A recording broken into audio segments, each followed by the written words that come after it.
Hey folks, welcome back. So I'm going to go over a couple of different problems from what we did today in class, which is about simplifying radical expressions. Radical meaning a square root or third or fourth or fifth root, whatever you got in front of you. So I'm going to do 4 different problems that will help you with today's assignment. They're very similar to the 5 that I will be grading. Once you do all of that, if you feel pretty confident you can attempt those 2 bonus ones at the bottom. But I'm going to be doing number 1, number 5, number 10, and number 13. Those are the examples that I'm about to do.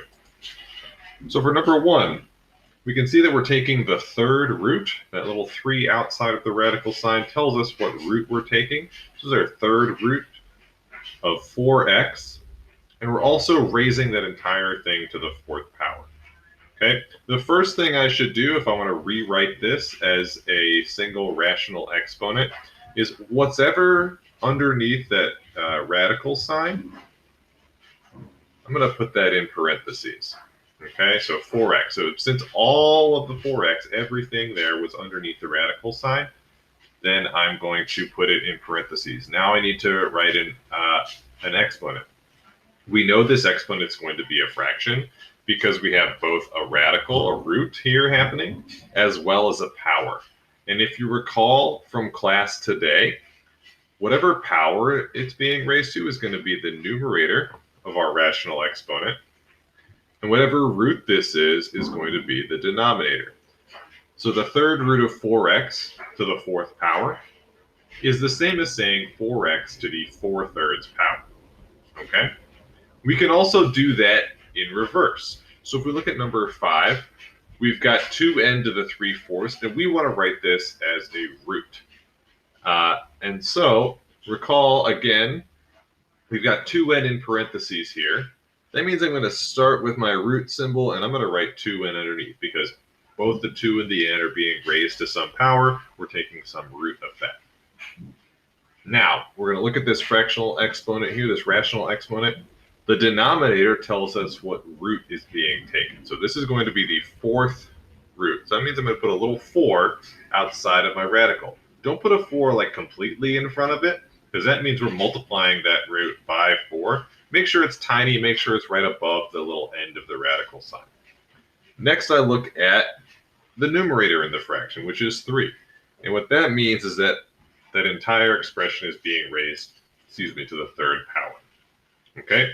So for these 2 examples, for 1 through 8, you're starting one way and you're writing it another way. Okay? In 10 and 13, what we want to do is simplify what we have here. Okay, so to write it as a single exponent without any rational exponents, a single expression without any rational exponents. So here we have 64x to the 6th, and we're raising that entire thing to the 3/2 power. Okay? So what we're going to do is use the power rule, which is an exponent property that we went over before break.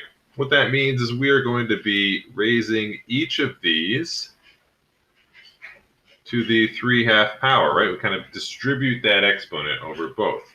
64 to the 3/2 power is a number that I'm not prepared to do right now. Let me get out my calculator real quick.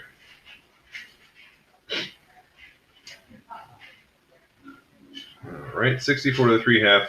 Let's see, it's going to be 8 to the 3rd, which is